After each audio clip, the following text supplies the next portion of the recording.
Welcome back to Curiosity Chronicles. I'm thrilled to have you here for our 6th video in this important series about manipulation. Today we're going to explore how you can protect yourself from being manipulated. Manipulation can be subtle and sometimes unintentional. It's a behavior that can affect all of us, whether in personal relationships or at work. Together, we're going to dive into techniques and strategies that can help you stand strong and keep your mental space clear.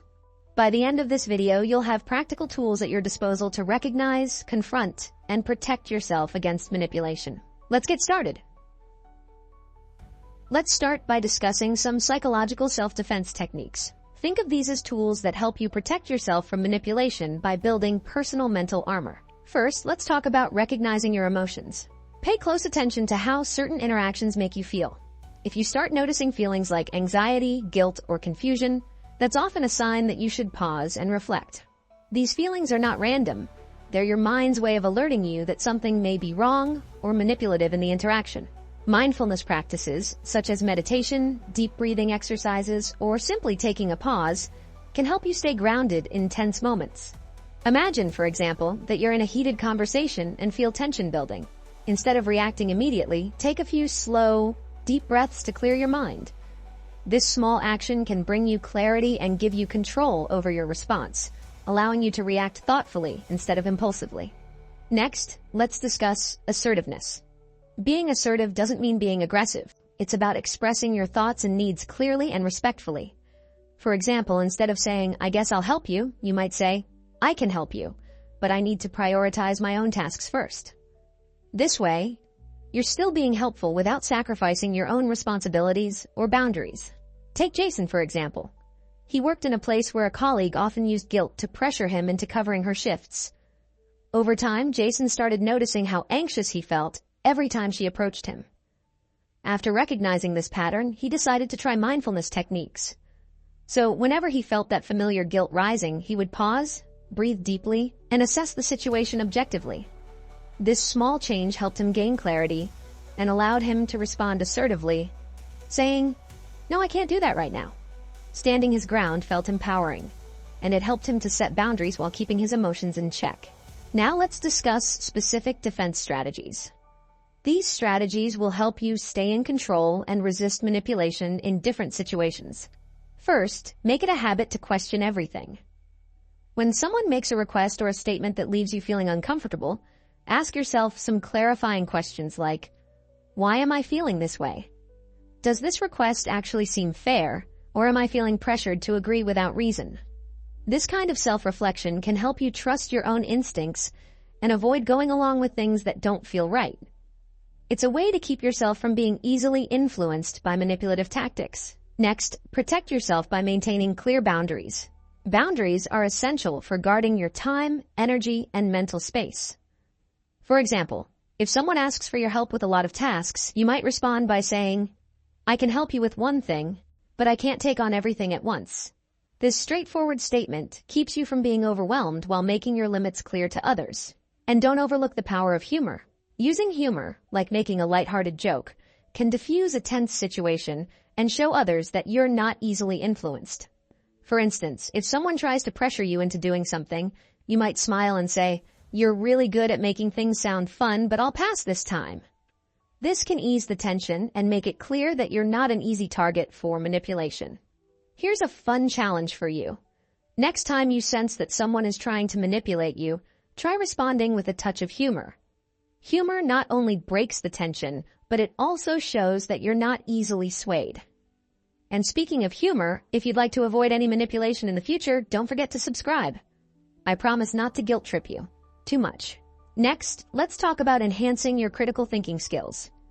Developing these skills helps you analyze situations more carefully, making it less likely that you'll fall for manipulative tactics. First, get in the habit of asking probing questions. Rather than accepting things at face value, dig deeper to understand the full picture.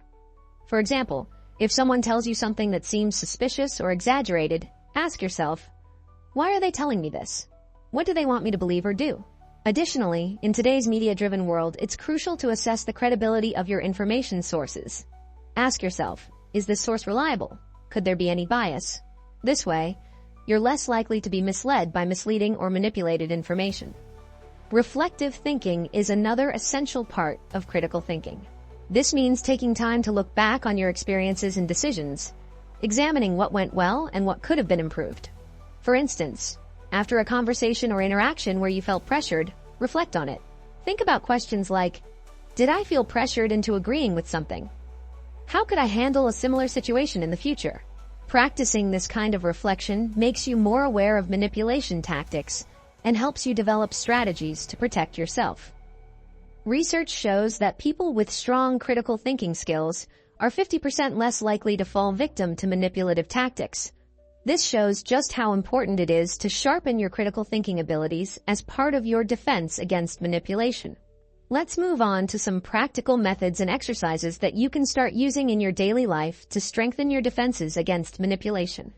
First, try incorporating daily journaling into your routine. After your interactions each day, take a few minutes to jot down how you felt and note any behaviors that seemed manipulative. For example, did someone make you feel guilty for saying no? Did a conversation leave you feeling unusually confused? This practice not only helps you recognize patterns over time, but also reinforces your understanding of what manipulation looks like. You'll gradually become more aware of subtle manipulation cues. Role-playing scenarios with a friend can also be a powerful tool. Set up practice situations where your friend plays the role of someone using manipulation tactics like guilt or pressure, and practice responding assertively. For example, they might pretend to pressure you into doing something you don't want to, and you can practice saying no in a calm and confident way. This exercise can give you the experience and confidence to handle real-life manipulative situations with a clear plan. Finally, build a strong support network. Surround yourself with friends, family, or mentors who respect your boundaries and encourage you to stand up for yourself.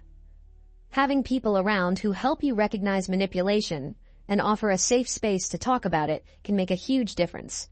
A good support system can boost your confidence and remind you that you don't have to face difficult situations alone. Here's a fun challenge for the week. Pick one method from this list and give it a try. Maybe start with journaling or try out a role-playing scenario with a friend. Let me know in the comments how it went. Did it help you feel more empowered? And if you enjoy this content, subscribing is a simple way to keep learning how to protect yourself from manipulation. Plus, it's completely free. No hidden fees or tricks. In today's world, media literacy is more crucial than ever. With so much information hitting us daily, knowing how to analyze media sources can help protect you from manipulation and misinformation. The first skill in media literacy is recognizing bias. Many media sources have specific perspectives or agendas, and it's essential to recognize this bias. When you notice biased information, take a step back and consider how it may be influencing your perceptions. Before you fully believe or share any information, try verifying it from multiple reputable sources. Trustworthy sources often have a record of accuracy and accountability. Ask yourself questions like, does this source have a particular agenda? Is there another side to this story? Learning to spot bias helps you form a more balanced, informed perspective. Another key part of media literacy is understanding persuasion techniques. Marketers, influencers, and media outlets often use subtle or not so subtle tactics to sway your opinions and actions. Techniques like emotional appeals, fear-based messages, and limited time offers are designed to capture your attention and influence your choices. Knowing how these tactics work enables you to stay critical of the information presented to you so you can separate genuine content from manipulative messaging.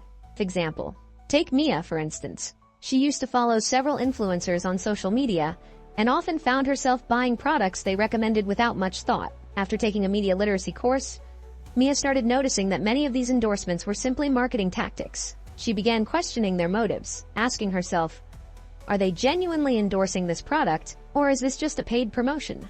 Now, instead of automatically clicking like on every post, Mia takes a closer look to see if the information is genuine or just part of a sales pitch. Finally, let's talk about the importance of establishing healthy boundaries in your relationships. Clear boundaries help protect your time, energy, and mental well-being from manipulation. First, define your limits. Take time to understand what you're comfortable with and what feels like too much.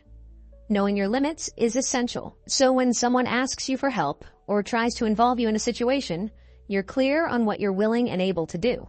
Once you define a boundary, Communicate it openly and stick to it. If you set a boundary and then ignore it, it sends mixed messages and can open the door to confusion and even manipulation. When setting boundaries, be as straightforward as possible. Clear communication prevents misunderstandings and establishes your expectations up front. For instance, if someone asks for too much of your time, you might say, "I can help you with one thing, but I can't take on everything at once." This type of direct communication makes it clear that while you're willing to help, there's a limit.